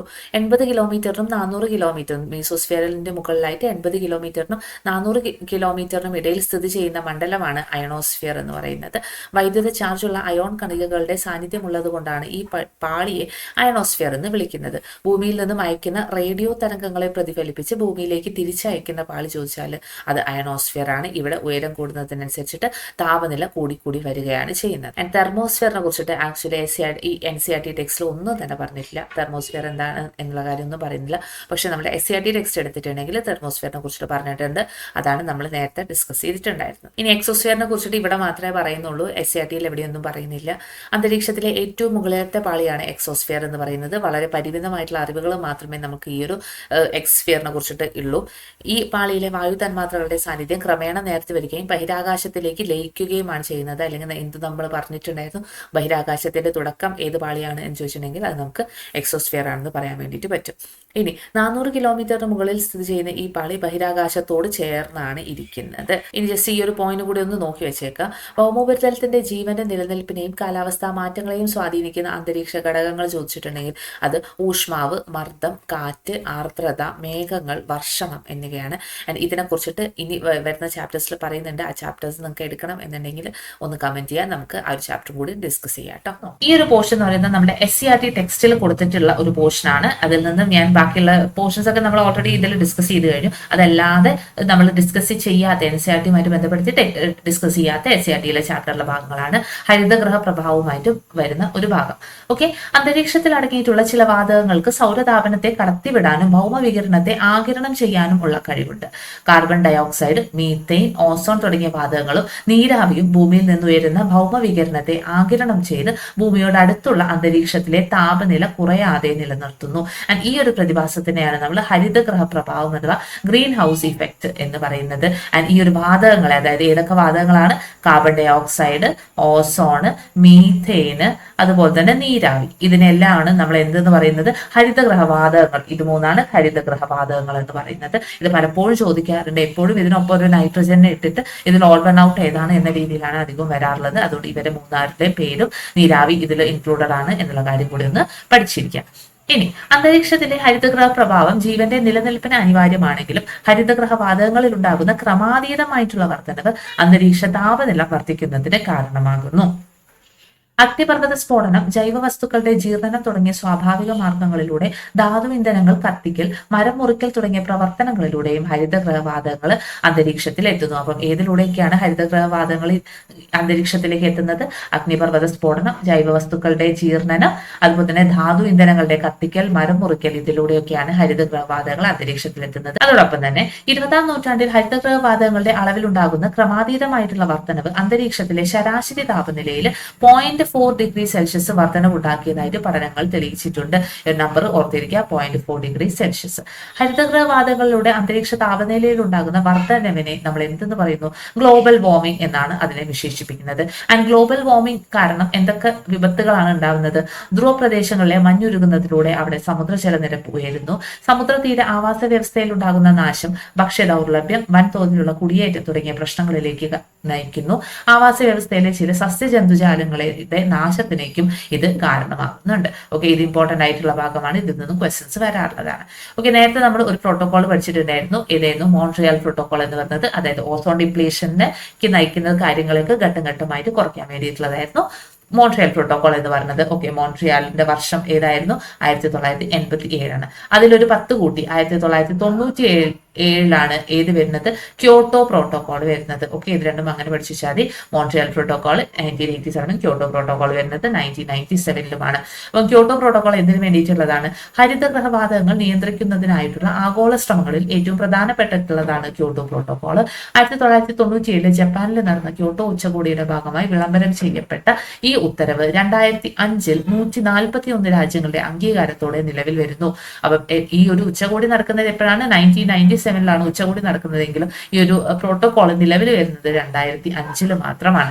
അന്ന് നിലവിൽ വന്നപ്പോൾ എത്ര രാജ്യങ്ങളാണ് അതിനെ അംഗീകരിച്ചത്? 141 രാജ്യങ്ങളായിരുന്നു അംഗീകാരം കൊടുത്തിട്ടുണ്ടായിരുന്നത്. 2012 ഹരിതഗ്രഹ വാതക തോത് 1990 നിന്നും 5% കുറയ്ക്കാൻ 35 വ്യാവസായിക രാജ്യങ്ങൾക്ക് ഇതിലൂടെ താക്കീത് നൽകിയിട്ടുണ്ടായിരുന്നു. ഓക്കെ, എന്താണ് 2012 ഹരിതഗ്രഹവാതകങ്ങളുടെ തോത് 1990 5% കുറയ്ക്കാൻ വേണ്ടിയിട്ട് 35 രാജ്യങ്ങളോട് വ്യവസ്ഥ ചെയ്തിട്ടുള്ള ഒരു പ്രോട്ടോകോളാണ് ക്യോട്ടോ പ്രോട്ടോകോൾ എന്ന് പറയുന്നത്. ഇനി നമുക്കറിയാം, അൾട്രാവയലറ്റ് രശ്മികളിൽ നിന്നൊക്കെ നമ്മളെ സംരക്ഷിക്കുന്ന ഒരാളുണ്ട്, ഓസോൺ ലെയർ എന്ന് പറയുന്നത്. ഓസോൺ ലെയർ കാണപ്പെടുന്നത് സ്ട്രാറ്റോസ്ഫിയറിലാണ് എന്നുള്ള കാര്യങ്ങളൊക്കെ നമ്മൾ നേരത്തെ പറഞ്ഞിട്ടുണ്ടായിരുന്നു. എനിക്ക് ഒരു അൾട്രാവയലറ്റ് രശ്മികൾ നേരിട്ട് ഡയറക്റ്റ് ആയിട്ട് ഭൂമിയിൽ പതിച്ചിട്ടുണ്ടെങ്കിൽ ഉണ്ടാകുന്ന ദോഷഫലങ്ങൾ എന്തൊക്കെയാണ് എന്നാണ് ഇവിടെ കൊടുത്തിട്ടുള്ളത്. കാലാവസ്ഥയിൽ വൻതോതിലുള്ള മാറ്റങ്ങൾ ഉണ്ടാകുന്നു, ആഹാര ശൃംഖലയുടെ തകർച്ച, കൃഷിനാശം, സസ്യവളർച്ച മുരടിക്കൽ, അകാല വാർദ്ധക്യം, അന്ധത, നിശാതിമിരം, തൊലിപ്പുറത്തുണ്ടാകുന്ന ക്യാൻസർ, ഇതിലേക്കെല്ലാം നയിക്കുന്ന കാര്യമാണ് ഈ ഒരു അൾട്രാവയലറ്റ് രശ്മികൾ എന്ന് പറയുന്നത്. അപ്പം NCERT-യിൽ ഈ ഒരു ക്വസ്റ്റ്യൻസ് ഒന്ന് ആൻസർ ചെയ്യാൻ വേണ്ടി ശ്രമിച്ചു നോക്കാം നമുക്ക്. ശരി ഉത്തരം തിരഞ്ഞെടുക്കുക എന്നാണ് പറഞ്ഞിട്ടുള്ളത്. താഴെ കൊടുത്തിരിക്കുന്നവയിൽ ഏത് വാതകമാണ് അന്തരീക്ഷത്തിൽ കൂടുതലായിട്ട് അടങ്ങിയിരിക്കുന്നത്? ഏത് വാതകമാണ് അന്തരീക്ഷത്തിൽ കൂടുതലുള്ളത്? നൈട്രോജൻ ആണല്ലേ, 78.08 ആണ് വരുന്നത്. മനുഷ്യന് ഏറ്റവും ഉപകാരപ്രദമായിട്ടുള്ള അന്തരീക്ഷവാളി ചോദിച്ചാൽ അത് ട്രോപ്പോസ്ഫിയർ ആണ്. കടലുപ്പ്, പൂമ്പൊടി, ചാരം, ധൂമം, നേർത്ത മണ്ണ്, ഇതൊക്കെ എന്തുമായിട്ട് ബന്ധപ്പെട്ടാണ്? അന്തരീക്ഷത്തിലെ ഒരു ഘടകമായിട്ടുള്ള പൊടിപടലങ്ങളിൽ പെടുന്നതാണ് ഇതെല്ലാം തന്നെ വരുന്നത്. ഇനി ഓക്സിജന്റെ അളവ് ഏറ്റവും നിസാരമായ തോതിൽ കാണപ്പെടുന്ന അന്തരീക്ഷ ഉയരം എത്രയാണ് എന്ന് ചോദിക്കുന്നുണ്ട്. അതിന്റെ ആൻസർ നിങ്ങൾ ഓർത്തിട്ട് പറയാം കേട്ടോ, ഒന്ന് കമന്റ് ചെയ്യാം. താഴെ തന്നിരിക്കുന്നവയിൽ ഏത് വാതകമാണ് സൗരവികിരണത്തിന് സുതാര്യമായതും ഭൂമിയിൽ നിന്ന് തിരിച്ചു പോകുന്ന ഭൗമവികിരണത്തിന് അതാര്യമായതും എന്ന് ചോദിച്ചിട്ടുണ്ടെങ്കിൽ നമ്മൾ നേരത്തെ ഡിസ്കസ് ചെയ്തിട്ടുണ്ടായിരുന്നു, കാർബൺ ഡൈ ഓക്സൈഡ് ആണ്. ഓക്കെ, അപ്പം ഇത്രയും കാര്യങ്ങളാണ് ഈ ഒരു അന്തരീക്ഷവുമായി ബന്ധപ്പെട്ടിട്ട് SCERT-യിലും NCERT-യിലും വേറെ കുറച്ച് റിസോഴ്സസിൽ നിന്നൊക്കെ ആയിട്ടുള്ളത്. അന്തരീക്ഷത്തിനെ കുറിച്ചിട്ട് ഇനി നിങ്ങൾക്ക് വേറെ എപ്പോഴൊന്നും ഒരു ഡാറ്റയും കിട്ടാനില്ല. ഓക്കെ, എല്ലാം ഇതിൽ നമ്മൾ കൺഫൈൻ ചെയ്ത് കൊടുത്തിട്ടുണ്ട്. സോ ഈ ഒരു വീഡിയോ നിങ്ങൾക്ക് ഇഷ്ടപ്പെട്ടെങ്കിൽ, നിങ്ങൾക്ക് യൂസ്ഫുൾ ആയി എന്നുണ്ടെങ്കിൽ മാത്രം നിങ്ങളുടെ ഫ്രണ്ട്സിലേക്ക് ഇതൊന്ന് ഷെയർ ചെയ്ത് കൊടുക്കുക. ആൻഡ് സബ്സ്ക്രൈബ് ചെയ്യാൻ മറക്കല്ലേ കേട്ടോ. ഓക്കെ, അപ്പോൾ അടുത്തൊരു വീഡിയോ ആയിട്ട് നമുക്ക് പെട്ടെന്ന് തന്നെ കാണാം. And thank you so much for listening and happy learning.